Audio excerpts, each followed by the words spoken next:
What's going on? I got my mom here. People asked if I live with my mom. Heck yeah, I live with my mom. You know, she makes me food. I think that's why I'm getting fat. But Mom, say, hey, Mutha Trucker. Hey, Mutha Trucker. Oh, man. Hey, my mom's always been a big support of everything I do, so that's awesome. But look, yesterday, Jenna and I talked about a video where, there was a soundbite of Biden saying that, truck drivers would be out of job 3 to 4 to 5 years if they don't have 8th grade or high school education. Every trucker out there, whether they have an 8th grade education or high school education, knows they're likely not to have a job in the next 3, 4, 5 years. And people went crazy about that. We talked about the situation. We asked drivers if they could find the clip. Well, they found the clip, and it was actually back in 2019, right? And so this was actually before, his presidency. And so I want you to listen to this full part right here. Watch the whole video if you'd like, but listen to this full part back and tell me, was this out of context, or do you actually agree with him here about what he stated about truck drivers would be out of a job? Because context is everything, right? So I just want to show this. Mutha Truckers, comment down below. So talk about how you would reach out to Republicans or independents who might vote for you and maybe voted for Trump the first time or disaffected. How do you reach those people? Well, I have, it's not been used as a compliment, but I'm, middle-class Joe, he's not that sophisticated, speaks in normal terms, that kind of thing. Well, I've always won those places. I've always won in places that are where you have moderate Republicans, independents, Democrats. I mean, just people who are high school degrees, who bust their neck. It's because I believe with every fiber in my being, and I really mean it, that my dad used to always say, everybody's entitled to be treated with dignity. Not a joke. Not a joke. Ask any reporters, ever see me walk by anybody in the street and I'd say hi to them? Or somebody begging for money? I haven't any money, but, just treat people with dignity. It's one of the things when I talk about restoring the soul of the country.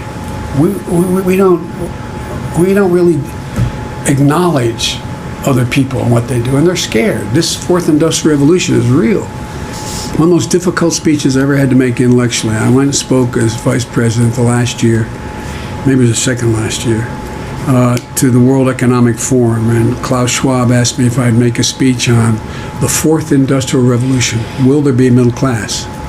It's a thoroughly legitimate question. Thoroughly legitimate question.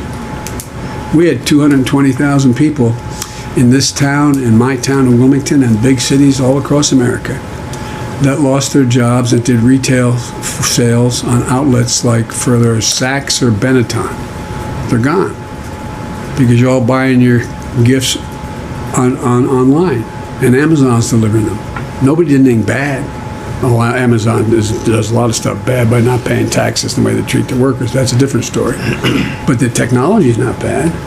But what happened? And so people are frightened. I mean, go back to your old neighborhoods. Ask people, they have a good middle-class job now. Well, what do you think?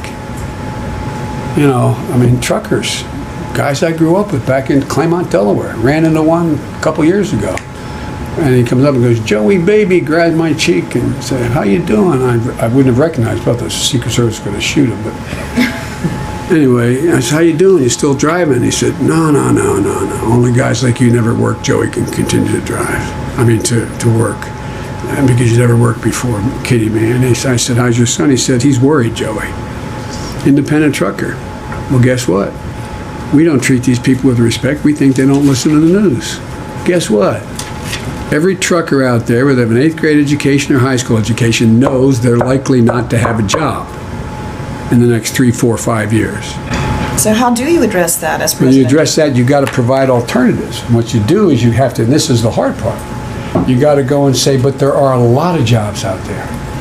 But you're going to have to go back and be retrained. Imagine if you didn't like school to begin with, being told at 50 years old you're going to go back because the average salary, those people lost those retail jobs with 50 grand apiece, and the average age 49. And so you got to go back. So when the president asked me, the president used to love to turn to me in those States of the Union saying, Joe is going to do. He never tell me ahead of time. He thought that, no, you think I'm joking. He thought that was really great. Sheriff Joe's going to handle $900 billion Recovery Act. And Sheriff Joe's going to do analysis on jobs of the future. Well, there's a lot of jobs out there. We're short on people with the training. Photovoltaic machinery, you know, how to build, you know, how to construct, you know, everything from shingles that are solar shingles to solar panels. Well, guess what? We're so, and even some of the folks who share my liberal views in the Senate thought, well, I'll give you an example. When they decided, the president asked me to get Detroit off its back. I mean, literally said, you have Detroit. And the good news was when he gave me authority, he gave me the authority to do whatever I could hire, fire, I could task anyone in the administration. And I went up and we finally got Detroit by finding a lot of things that they hadn't taken advantage of that were available, et cetera. They got back up on their feet, and guess what? Because of the exits that occurred, black, white, Hispanic, Asian, everybody who knew how to program had left the town. They could not turn on the streetlights. They didn't know how to run the sewer system because they couldn't program. There was nobody left. Not a joke. And so we went to this outfit. If you need a high-tech person, there's an international an outfit called IAT, I think it is. Don't hold me to it. I can't remember the name now. And we said, find us people to train. And so they went out and they got, I think it was 53, 54, 55 women, all women, not by design, that's how it turned out. 2/3 with high school degrees, the rest with GEDs. Youngest 24, oldest I think was 52. After a 19-week program, went out and presented the diplomas. After a 19-week program, every single solitary one of them had a job, lowest paid, 48 grand, the highest 102. Because it's a new, you know, you can learn how, if you know how to sweep a floor, you were smart enough to learn how to deal with programming if people gave you the chance, sat down with you and did the program. And, you know, that's when I realized corporations were continuing to screw the public and how they've changed.